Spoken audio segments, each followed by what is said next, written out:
On the next all-new episode of Mashle, Magic and Muscles. Do you think I'm cute? Do ya? Sorry, I was hoping to get engaged to this girl, Lemon. I think he's gone insane. Are you really in love with someone else? Sorry. Oh, and I guess... You can die. Mashle, Magic and Muscles, next Saturday at midnight. Only Toonami on Adult Swim.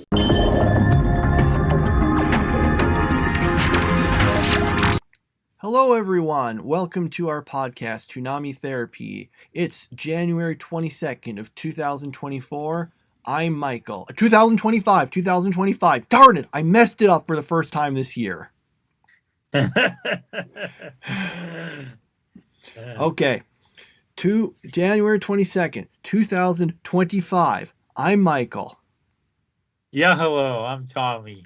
And this is our podcast where we talk about anime, Toonami, and, well, now we also do one Star Trek episode a week at the end. But we do that after we talk about all our anime. So if you just want to hear it for the anime, then, yeah, you can just cut out at that point.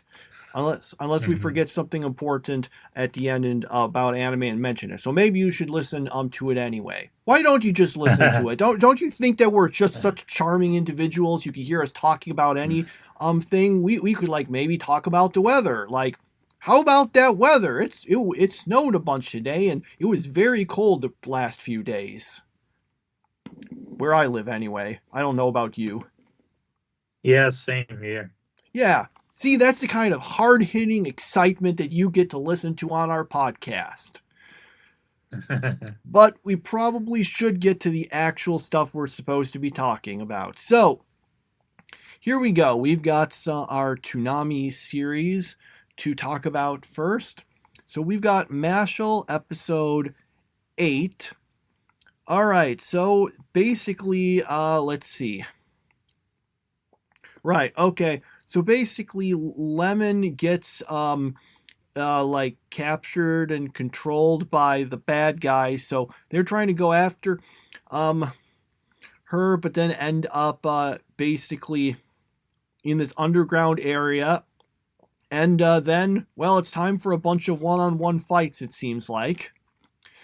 So one of them, Dot, the guy who always says he's the main character. I cannot remember anyone's names other than Lemon or Mash, really. I just think of them as, oh, it's that guy who thinks he's the main character of everything. Or, oh, it's that guy with the sister complex. Or, oh, it's that other guy. So the guy who thinks he's the main character of everything fights against one of the enemies and manages to beat them. Some guy who's in the Magia Lupus, except then they all get split up and then go up against some other people. And actually, technically, it's not one-on-one yet. We do have two of them going up against two of the enemies, so we have a 2-on-2. But we'll see if it stays that way or if it just turns into a one-on-one anyway. Okay. Yeah. And yep, that's basically our episode. Yeah, I thought it was a pretty good one. Pretty humorous, pretty exciting. I don't like that now Lemon has just been turned into the stereotypical damsel in distress, but there's nothing I can do about it. So that's this. You said this show doesn't really do much with its female characters, does it? Not particularly. There's some like even like Lemon gets some things and there are some others, but for the most part it's just the guys who do everything really. Yeah.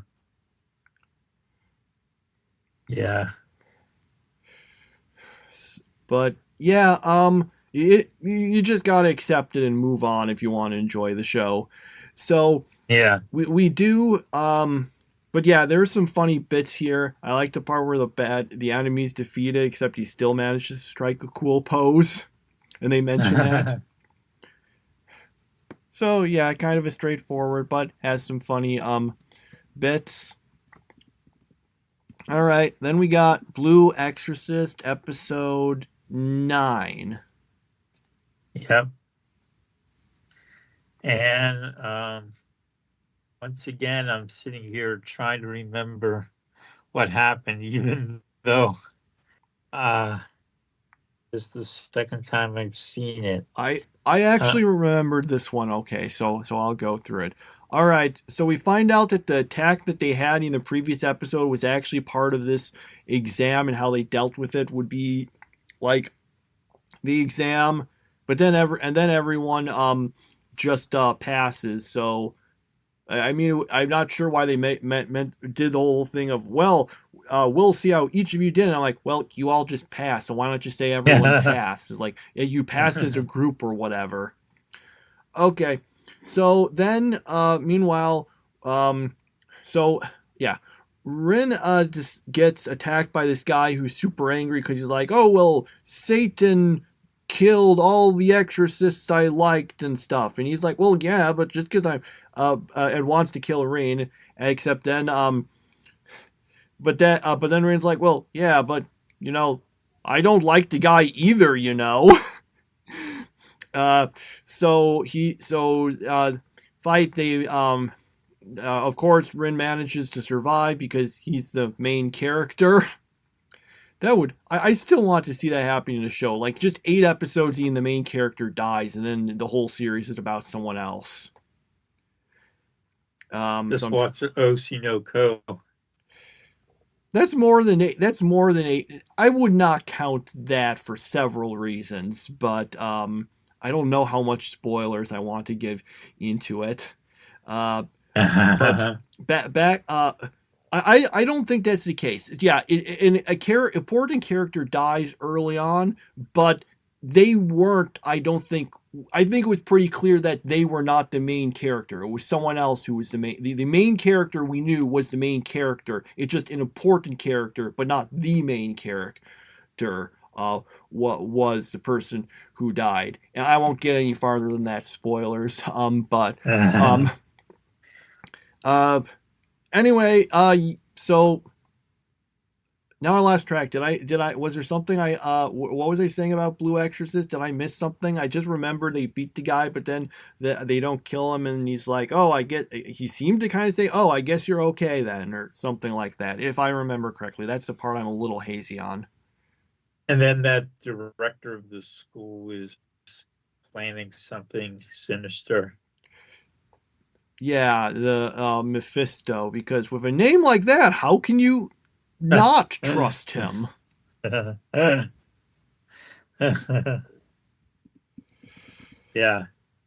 Not as good as last week's episode, but not bad. Yeah. Yeah, it was okay. It was just weird when we go from Mephisto and it's implying, oh, he's got some sort of sinister plan, and then we just get wacky stuff from him right after. Because what was it? He wanted the food that everyone was eating or something. So I cannot remember I can't remember how he turns out. I feel like he's still a good guy. But he's not like secretly evil. He's still a good guy, but it's been so long and I can't remember. Yeah. All right. So after that, we go into episode 700 of One Piece. What a big number. They do absolutely nothing special in this episode as a result of that. So, yep. All right, so basically, they're still fighting Doflamingo. Doflamingo mentions, "Oh, I have found a secret about the national treasure of this place, and the world nobles or world government or whatever did not want us, wouldn't want it getting out. So I blackmailed them into giving me power. He mentions also that Law's fruit, if the can make someone immortal at the cost of the user's life, and then and then it's time for a flashback. So yeah, we get a flashback about Law. Well, we get the start of the flashback about Law. It doesn't get very far before the episode's over. Yeah. Yeah, they may sort of draw it out pretty far. Mm-hmm. Let's see. Yeah. I don't know really what to say about this episode. Yeah, I think there are actually, I think this flashback is kind of on the longer side, so buckle up. Yeah.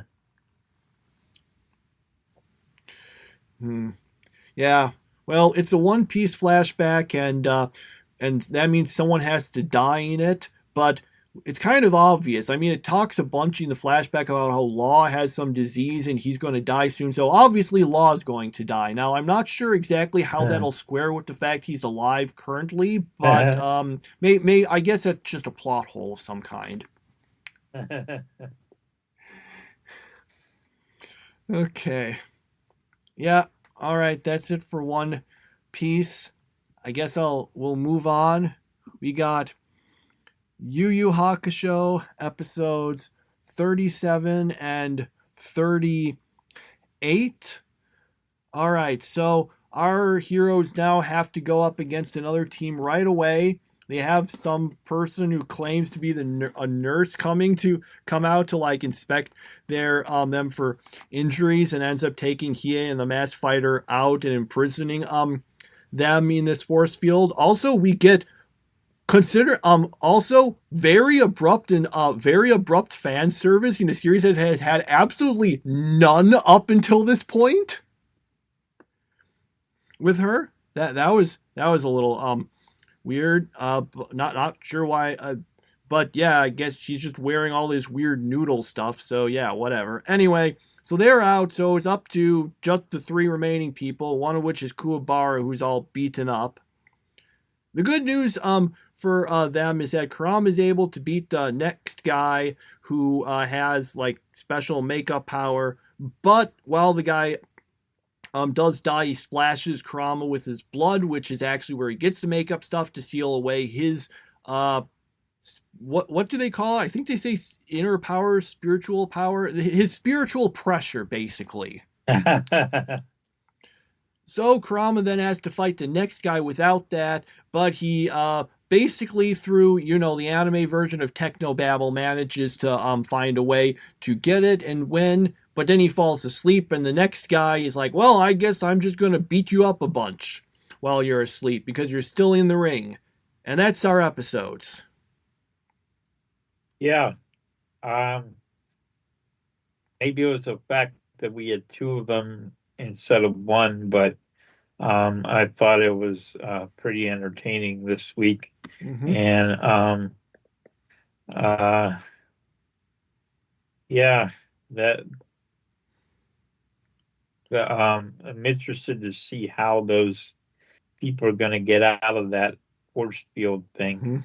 Mm-hmm. And of course, Rama keeps on fighting, and Yusuke is getting angrier and angrier because he won't let him in the fight. So, yeah, I thought these were pretty good. Mm-hmm. Yeah, they were fun, but we basically got two fights in these. I like the fact that the fights in the series are usually just kind of, they don't get drawn out. They just kind of do their thing and get through. And they were both kind of fun. I kind of skipped through exactly how all the fights went. I maybe like anime version of Technobabble was a little unfair. It kind of made some sense what Kurama did. He like planted that like sort of dangerous plant in himself to open up the wound so that he could release his spiritual pressure or whatever it was called. Which was kind of smart. So yeah, pretty entertaining episodes, I thought, as well. Okay. So, I did want to say that I do really two other comments I had. The force field thing, there's all that like electricity around it with a whole lot of flashing lights, and you're like, oh yeah, and you instantly know, yeah, this aired before Pokemon came out. They would never show that sort of thing nowadays. Um, in the off chance anyone doesn't know what I'm talking about, look up Electric Soldier Porygon. Anyway, the other thing is that I do continually find Koenma and Ogre's interactions to be really entertaining. Okay, all right, moving on. Shangri-La Frontier, episode 32. So, in this episode, we don't actually see any of Shangri-La Frontier itself, a fact that literally the episode makes a joke about. It gives the usual opening spiel, and then, it's just saying, it's like the great game, Shangri-La Frontier.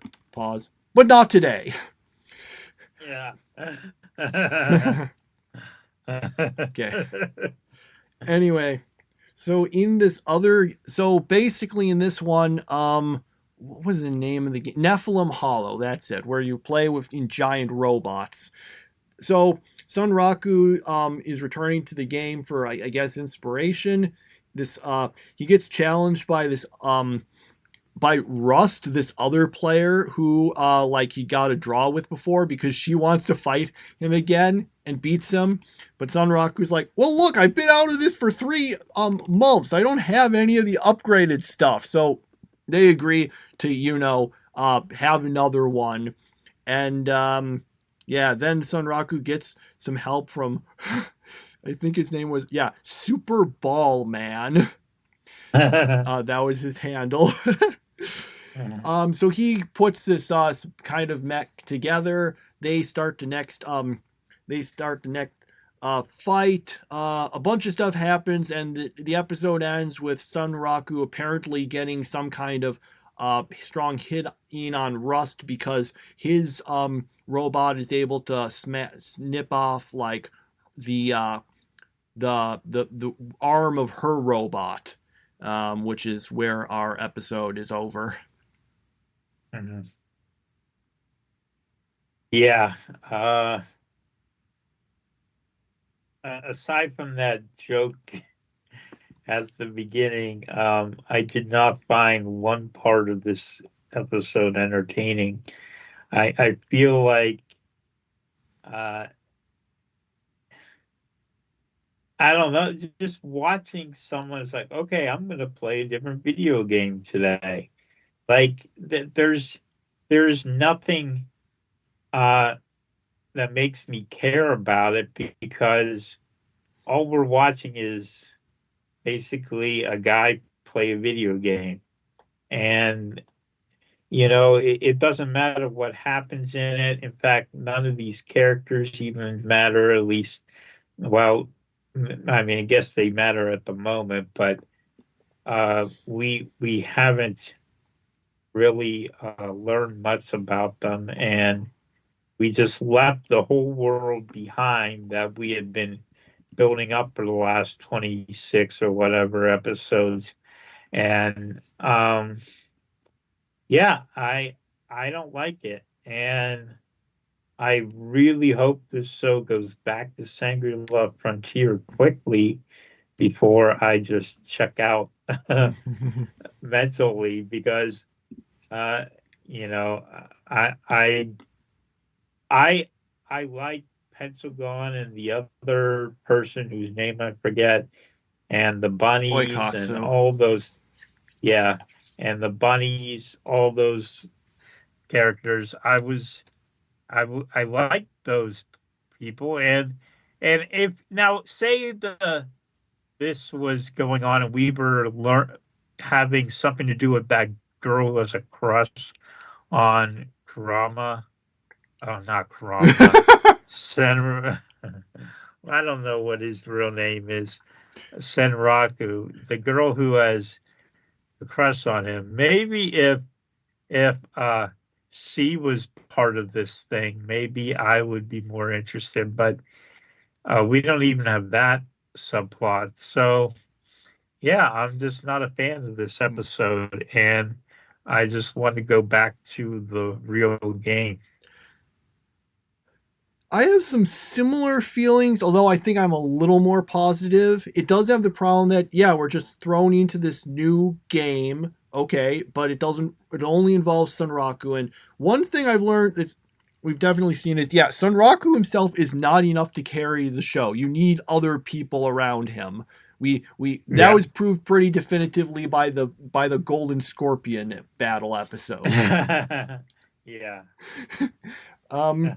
This one worked a little better because there were some other characters. I kind of liked Rust. She was kind of fun, but it still wasn't quite as good as with the other ones. My bigger problem is that we're having all this information about this game that we just got introduced with. So it's, when I said it's stuff about like technobabble, fantasy, like this, that makes it, since we have no real information about anything in this game, pretty much everything feels like technobabble. Why did this move work? Well, because quantum. So it's so that's the problem. That said, I still think I liked it more. I liked it more than the Scorpion episode because at least it involves some other characters, and I did kind of like them. Yeah, so hopefully we won't I mean, obviously this is going to continue into the next episode, but hopefully it won't be going too much past that. Mm-hmm. Yeah. You know what I want though? I'm just kind of annoyed because when you well, they changed the banner now, but you know how on like Crunchyroll when you go to the shows, there's always like some sort of banner thing for it that shows like the characters and stuff. And there's this one character on it. So I'm like the girl who's like got the orange outfit and she had like the blue hair. Unfortunately, they changed the banner like since I watched the episode, I think because they started a new, half of the season. But I'm just like, and she's like in the theme song, she's in the ending credits. I'm like, when are we going to actually meet this character? I've just been waiting for that because again, like opening credits, ending credits, featured prominently. When are we going to actually meet this character? We're like 7 episodes into this season already. Obviously, it has to come soon, right? Yeah, you'd think. Or is this like didn't some characters in Inuyasha show up in theme songs before they were actually like not just that they were introduced later on, but I mean literally you would have one theme song that would show one of the characters, and they weren't introduced until like the next theme song actually, like when they switched to the next theme song. I feel like didn't that happen with Sango or something? I can't remember exactly. I don't remember that happening in Inuyasha. Maybe Bleach. I'm not sure. Let me just see. Okay. Oh, okay. I looked it up actually because I remembered it being it's mentioned on TV tropes, which is obviously completely accurate on everything, but it did mention that it says so the first opening sequence of it features Shippo, Moroku, and Sangu long before any of them appear. But that's not that weird to have someone appear in a theme song before they appear. What is weird is it mentions that she wouldn't actually appear in the series until after there were new opening and closing sequences. So yeah, she was straight up in the theme song, and she never actually showed up during that theme song. She didn't show up until later on when they actually changed the theme song, which is what's so weird. Mm-hmm. Okay. So hopefully it won't be quite that long. Actually, I'm sorry. It is time for me to go on one of my digressions. I need to know the specifics here. All right. Well, what episode did Sango first show up in Inuyasha? Let me take a look. let's see. All right, she first shows up, I think, in episode 24. Now, when does the theme song switch? Although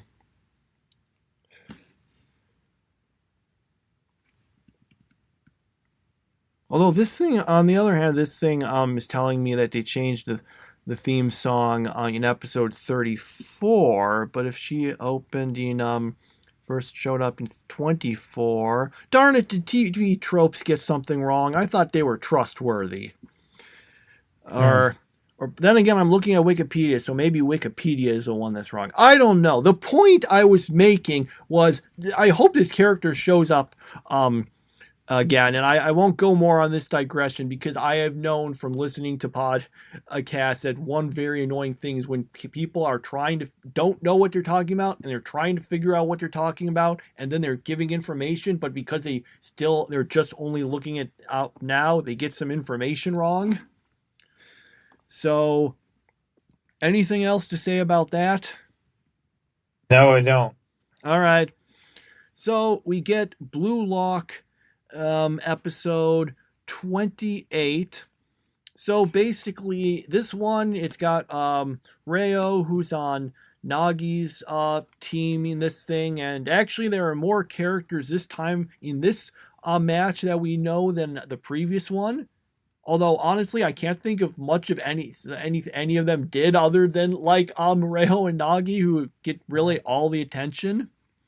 Yeah.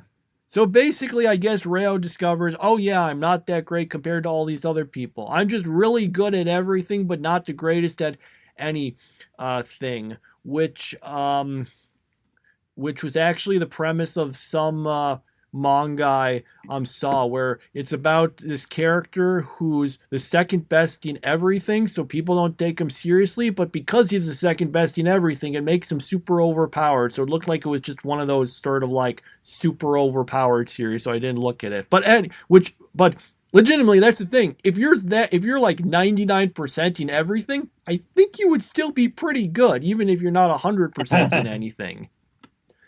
Yeah. But I guess Rail figures out, well, I guess I'm just gonna copy what other people do because that's what he does. I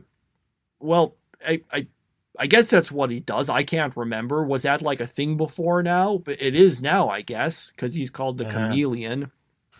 Yeah. So he copies someone's technique and gets the goal, and that's all very good for him. And that's our episode. Yeah, but they lose. Yeah, they did. Oh, right.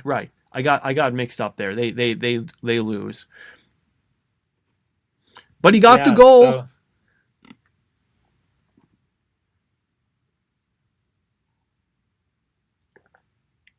Sorry, keep going. Oh. I'm sorry. It cut out on me for a second there. Oh, okay. Yeah. Yeah, so I was happy to see Reo in an episode, and I look forward to seeing what he was doing, and he actually played a pretty prominent role. I'm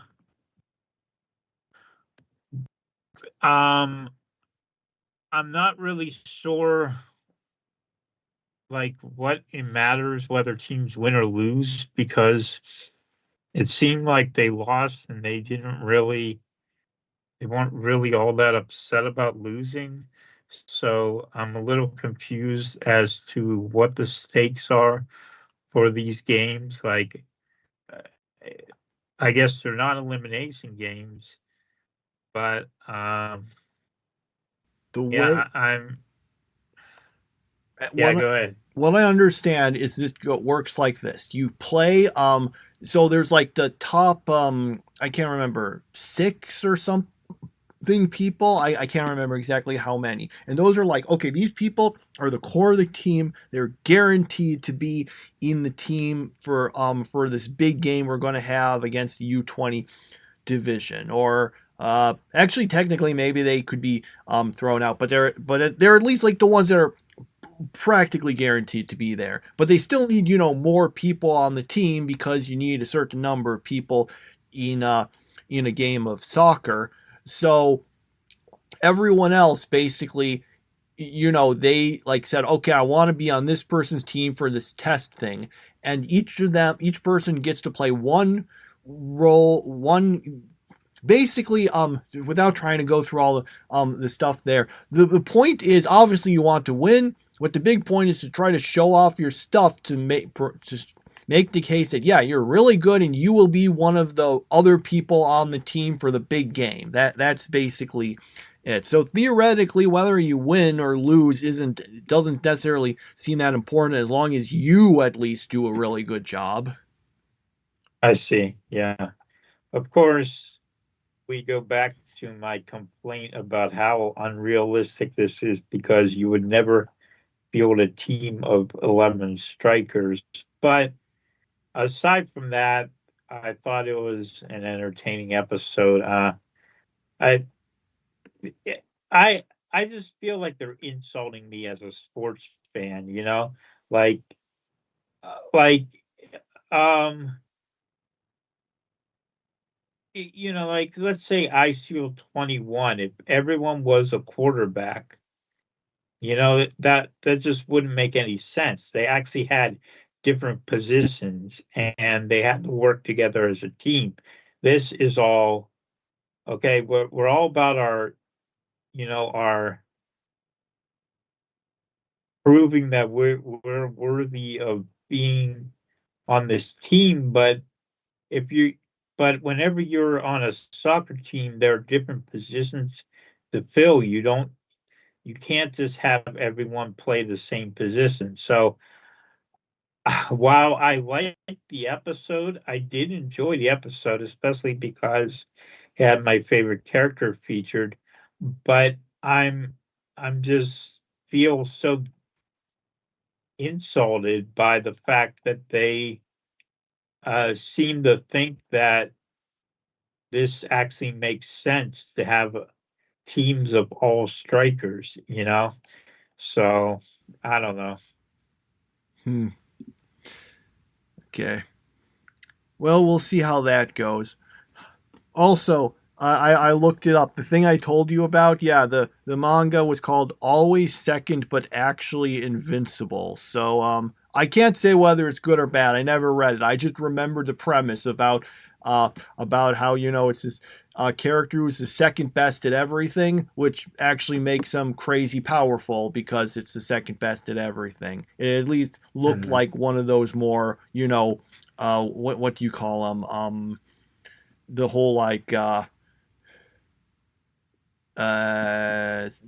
sort of, golly, what is the word for it? All the series that people always complain about, especially in isekai, but also more of just a regular fantasy thing, where it's just about how some character who seems weak turns out to be actually the most super amazing guy ever and beats every wish fulfillment. Wish fulfillment. That's it. Thank you. I was going crazy trying to figure that one out.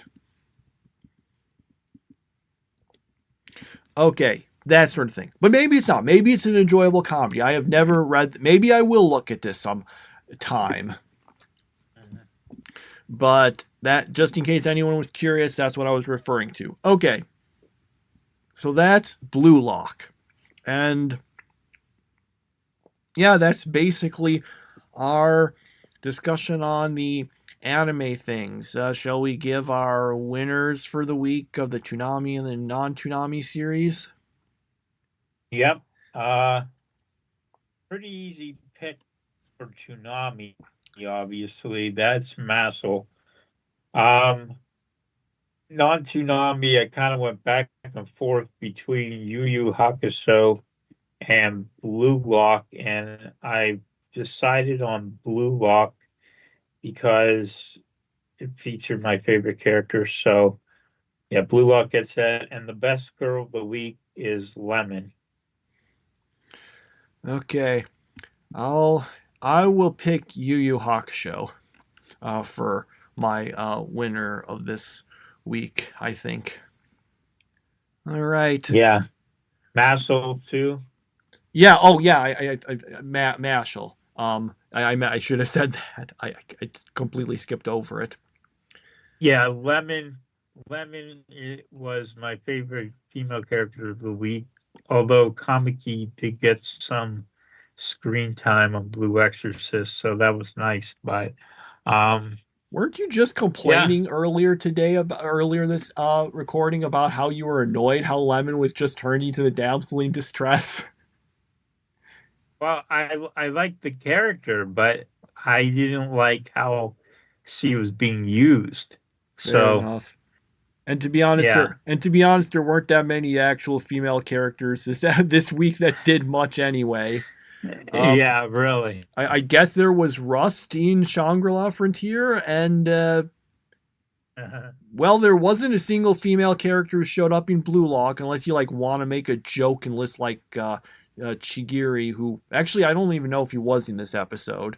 Um, I guess that both. I guess you saw a few of the girls in Yu Yu Hakusho. Like, Voton. yeah, it really is. In terms of people who actually did things, really it basically was well, it's either Lemon from Mashle or it's Rust from Shangri-La Frontier.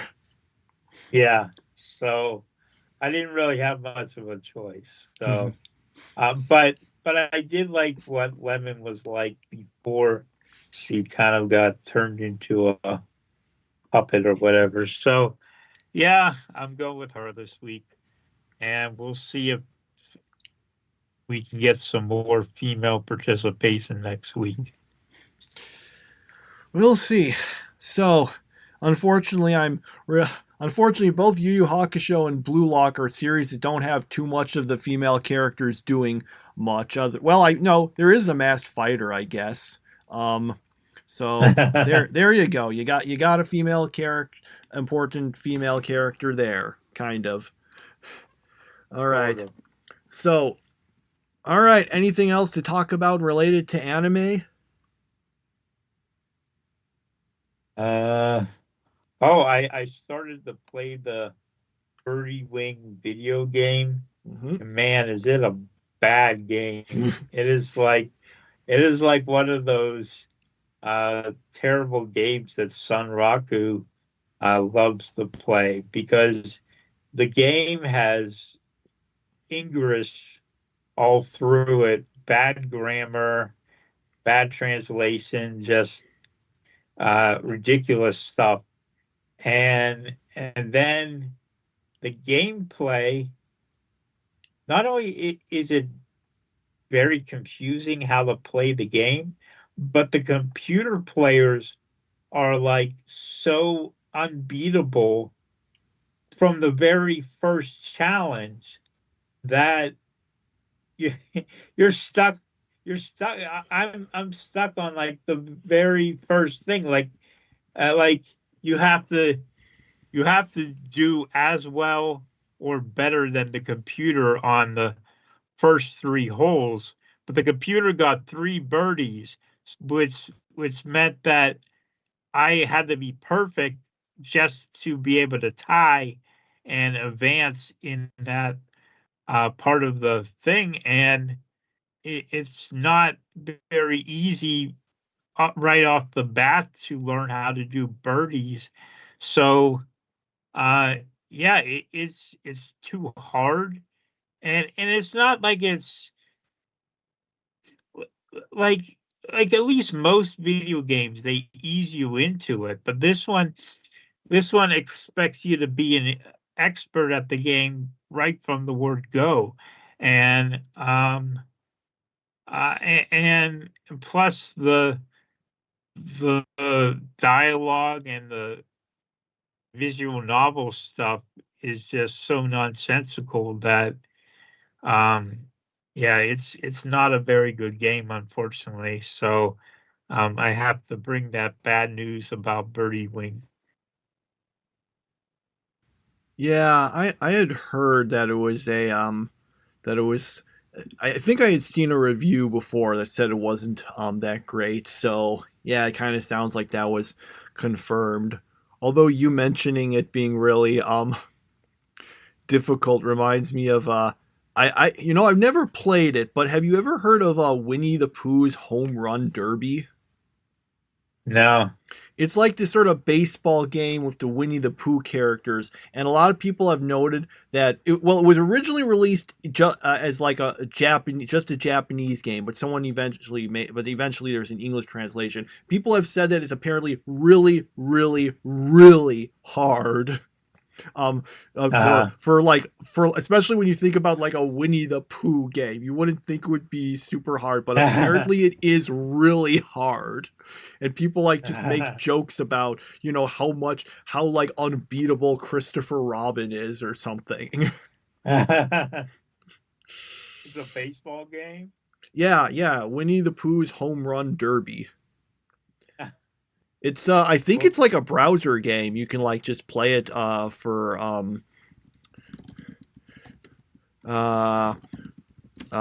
free online. Although, was it a Flash game? But some of those don't work quite as well any more because they kind of deprecated it.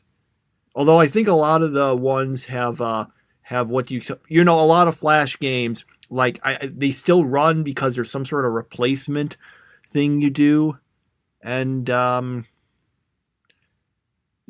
something like that. But a lot of people have just said that it's really, really difficult. So we'll see. Actually, I'm trying it out right now. Let's see. Eeyore struck me out, and I have to do it like this to make the thing work. Okay. No. Wow, this game actually is pretty hard. You have to like hit the very at the right point to make this thing work. Wow, yours really actually powerful. It seems to keep throwing the ball. I'm doing this in real time.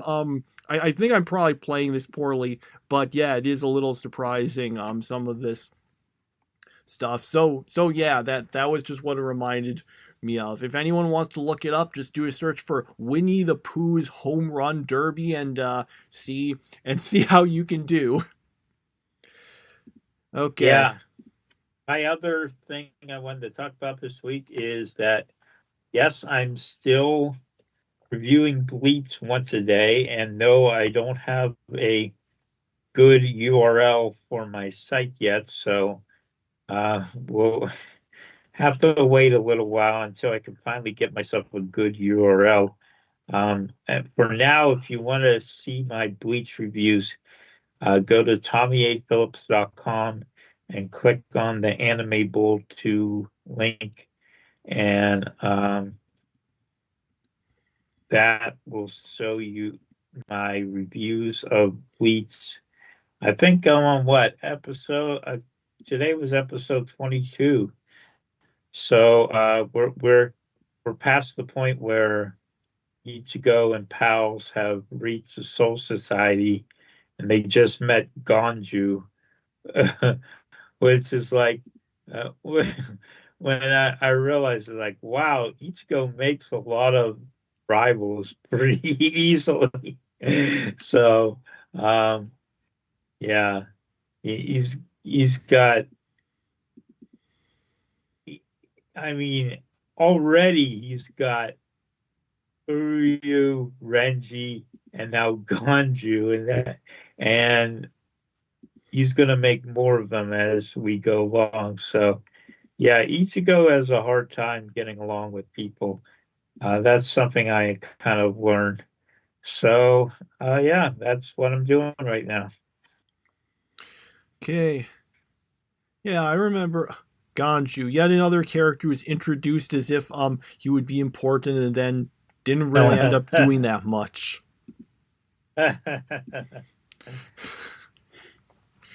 Okay.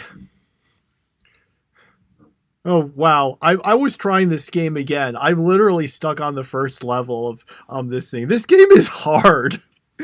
I was able to hit the ball once. Now, granted, part of the problem is that sometimes when I try to hit it, because it's a laptop, I think I'm hitting the wrong thing, so it's not working, right? But yeah, tough game.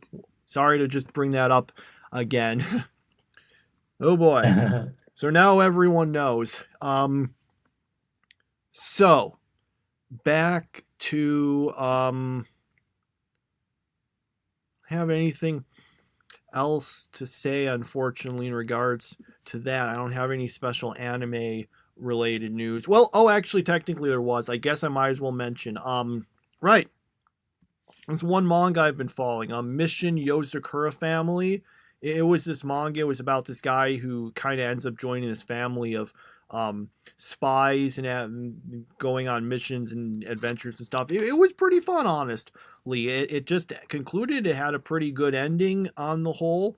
I enjoyed it. It did have an anime, although it didn't go all the way, but there's a second season coming. I haven't seen the anime, but I'll just say that I thought it was a pretty solid series, managed a decent ending. My only big problem with it is that there were these two sort of side characters who it seemed like it had done a bunch of sort of ship teasing between them, but then, like, final chapter, did they get together? Nope.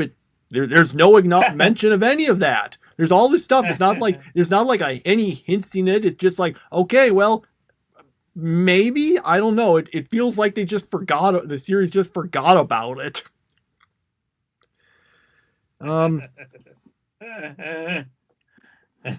Yeah. So that's all I'll say about that. I don't want to go into a too big of a lengthy thing about it, other than saying, yeah, I thought it was pretty decent. I'd probably give it, I don't know, an 8.9 or something. I say 8.9. Yeah, I know that's For super. what? That's For super. what is it? That's super specific. Well, what's it called again? Mission Yozakura Family. Oh, okay. Right. At least the manga. I don't know about the anime, but yeah, I did end up liking a lot of it. I don't know. I was just thinking, well, it deserves more than an 8.5, but less than a 9. And honestly, I probably would be more fair to say 8.8, but that wasn't that like some sort of meme or something. Like I don't know, some game got an 8.8 in on some website, and that just term became a meme or something. Screw it, I'll just do it. Let's go. Let's do it. 8.8 for it. Not 8.9 was a little high. Okay. Yeah, it's a big. If you don't want all these specific things, we'll just go with an 8.5. You know what? Let's be fair. An 8.5 is fine. There you go. That's my rating for it. 8.5 out of 10. There you go. Okay. Okay. Well, that's it for our anime discussion. For people who just to make it clear, next week we'll be watching the regular Toonami stuff, and then we'll also be watching one episode of Blue Lock, Shangri-La Frontier, and Yu Yu Hakusho. And now we turn into our part of the podcast that has nothing to do with anime and stuff, at least not directly. Sometimes we might make references, which is us going through the Star Trek Next Generation episodes. And now we're on episode 13, Data Lore. Yeah. So basically they come to the planet where Data was born. They go there, they can't find any signs of life at first, and then they're able to find something, and it turns into a twin of Data, and it's apparently his evil twin brother. And so then the question is which one's which, and the bad guy Lord decides that he's going to take out Data and then pretend that he is Data. And so that starts to happen. And then we get the best moment of the week.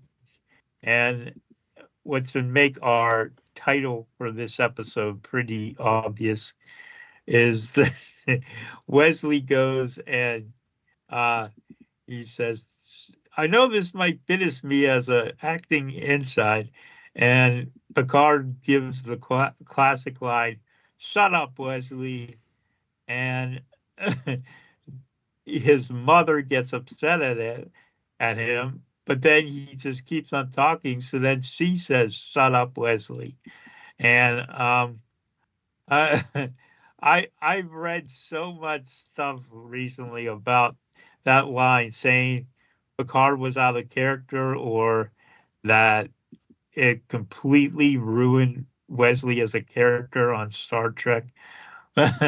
So, but eventually Wesley, of course, was right, and that wasn't Data, that was his brother Lore, and they are able to fight him off and get him to warp away. But unfortunately, since he's not dead, that means he's going to show up at some point. So, we get that. So, yeah, overall, not a spectacular episode by any means, but at least pretty entertaining. I'll say that much. So, interesting fact: when I originally watched The Next Generation, this was when I was much younger. I can't even remember how old I was. So a lot of let me just let's see. I know it was before Star Trek Enterprise ended that I watched a bunch of these episodes from the first season, which yeah, well actually last week I made some joke about, oh, if I had watched all these episodes of the first season, I wouldn't have liked the show. Well, actually I did watch a lot of the episodes and kind of it didn't dislike them that much. But I was let's see, how long was this? Let's see, this would have been before 2005. So I would have been well, they say you shouldn't list your age online, so I won't. But I would have been yeah, younger. So, and what's interesting is that all the other previous episodes, I was fine with. Yeah, like even Code of Honor, I was like, yeah, well, that was an episode, and I didn't like think it. And for somehow it never thought to me, isn't it a little weird that in this planet that's kind of portrayed as being more strife filled and stuff, every single person is black? But whatever. You're younger, you don't know those things. But this was the episode that actually got me super annoyed because everyone turns into a complete idiot in like the last third of the episode. Where Picard's they get kind of. So let's just remember. So we've got Lore and we got Data, and they look the same. So they so Wesley comes in and he sees one of them on the floor, and the other one says, "Oh yeah, well, I'm Data. Lore attacked me, so I had to subdue him." And no one asks any questions, apparently.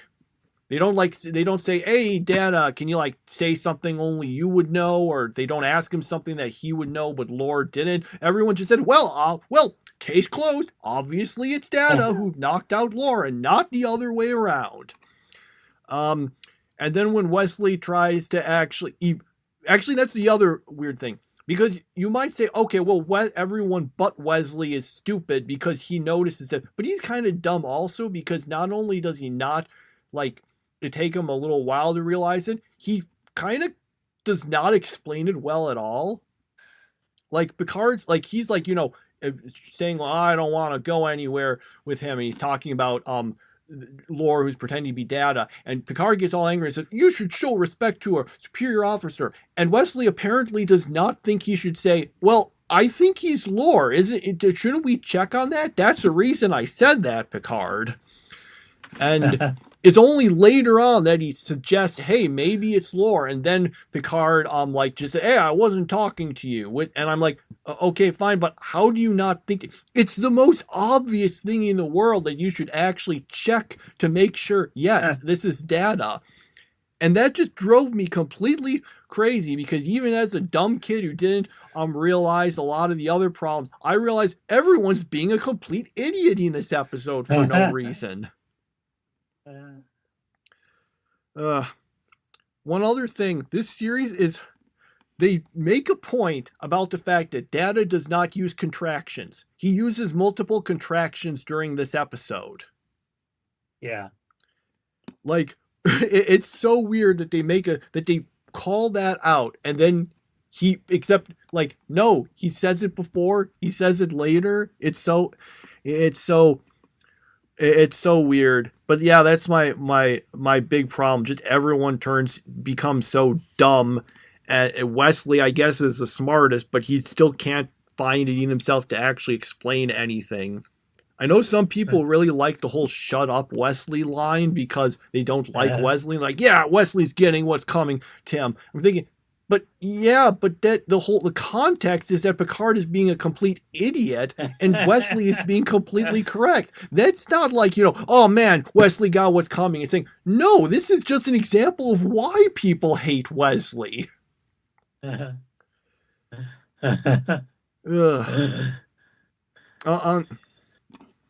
So if everyone, I mean, maybe when the crystalline entity came by, it just exuded something that made everyone dumber. Like maybe that's it. That's the best explanation I can come up with. That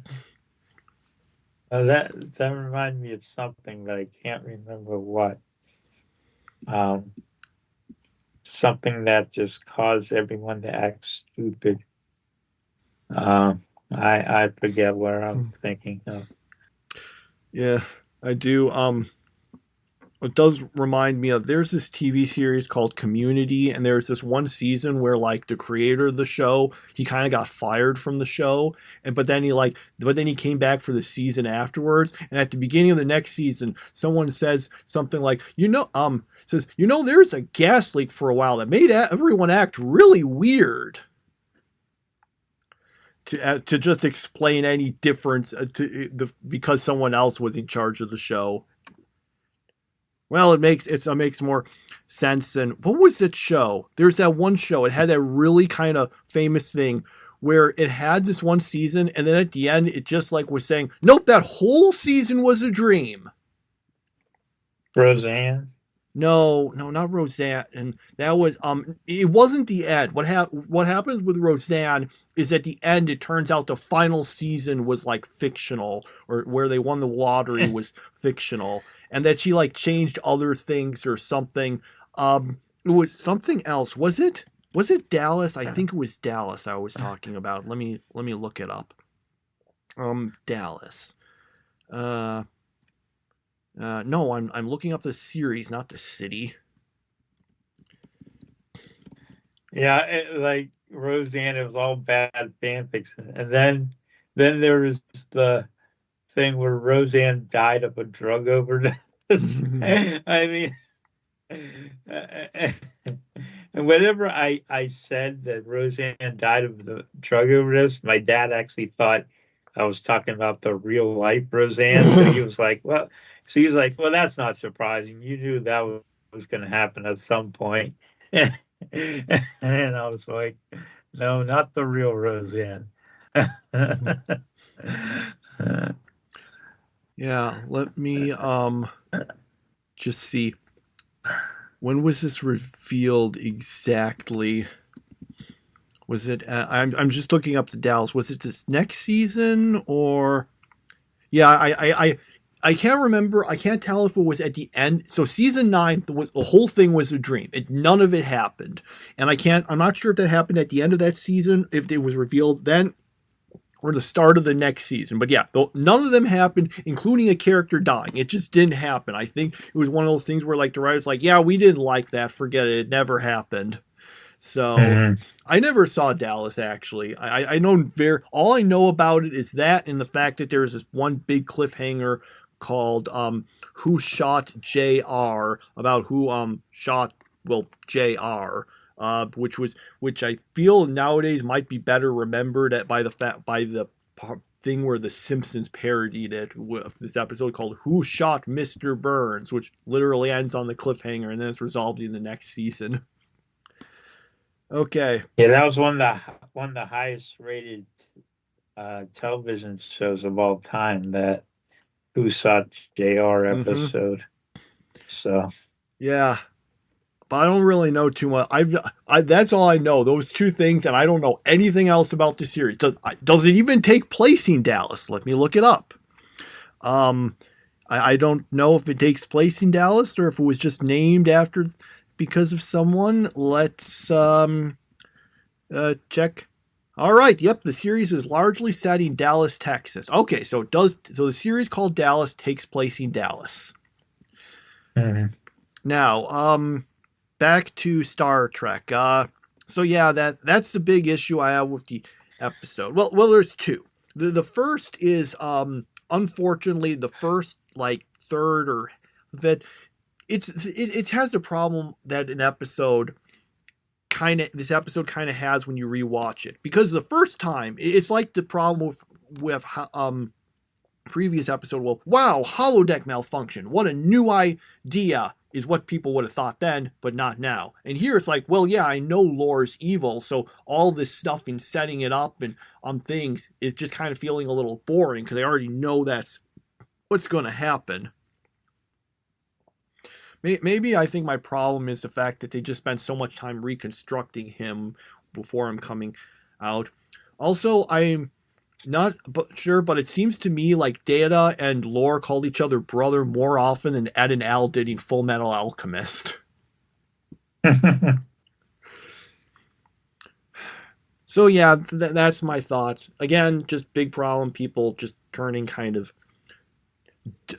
dumb towards the end, and yeah. So that was it, really, I guess. So what rating are you going to give it out of 10? I'm giving it a 5 out of 10. So do I. I give it a 5. I was thinking of maybe giving it a 5.5, but then everything got, like I said, all the dumb stuff, and I'm like, yeah, let's go 5. Yeah. So season continues to not be so great, and I have not actually seen the next episode. It's one of the few episodes of Next Generation I've never seen. Now a bunch of the episodes, I have seen most of the stuff in the first season. It was so long ago, I can't remember much of anything about them. But next one is one that I haven't seen at all, I'm pretty sure. I just mentioned this, that apparently it's considered a really bad one, so be warned on that. Good. I'm looking forward to these bad episodes. Like, I mean, something about them, there's a morbid curiosity at them, Like, of course I want to see the good episodes of Star Trek, but I want to see how we got here and how bad things were at one point.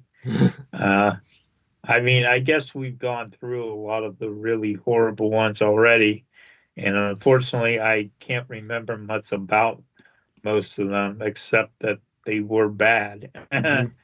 And they were offensive, and they were stupid. But yeah, just I kind of almost feel a little bad for the episode Code of Honor, because I'm thinking, if not for whoever decided let's cast all of the aliens as black people, if not for that, the episode probably wouldn't have been so notorious. Outside of that, it's just it's just kind of regular, boring season 1. But with that choice, you get to like the one that people say, yeah, it's the worst episode of the series. I think I gave it a 0. I can't remember what I gave it. It was like it must have been a 2 or a 3 or something like that, because I think it's bad, but I'm like, I don't think it's. I mean, it is bad, but it isn't like as bad as some other things. So I don't know. But yeah, this episode was better than that, at least. Ooh. And I think that's all of them then. So, any final things to add? No, not really. All right. And with that, I guess that's it for this episode of our podcast. We'll see you again next week. And this is us signing off. Bye. 44 years ago, Raiders of the Lost Ark swung into theaters and introduced us to one of the most beloved action heroes of all time. So we couldn't wait to kick off the new year by stepping into the shoes of Dr. Jones in The Great Circle. From the first crack of the whip, the nostalgic feels set in. And from there, the cinematic adventure takes flight. Set in 1937, between the events of Raiders and The Last Crusade, Everything you'd expect is here. Puzzles, mysteries, epic action sequences, and lots of Nazis to take down. In classic indie fashion, you'll need to use your wit, your wits, and your fists to advance the storyline. Nice and easy. We really dug the open world vibe and the freedom to tackle quests in any way you like. Plus, the first-person perspective really makes it feel like you're playing as Indy. There you are, my friend. It takes about 15 hours just to finish the main story. But if you're huge fans like us and need to chase down all the extra stuff, it's easily in the 30-hour plus range. We give The Great Circle for the Xbox a 9 out of 10. It's not the years, Sarah. It's the mileage. You thought it was over. Goodbye, everyone! You'd given up all hope. This can't be the end. Now see the series the way it was meant to be. Blast off! Destroy them all! Let's get to it! What else could go wrong? Dragon Ball GT, the lost episodes, Saturday night at 10. It ain't over till we say it is.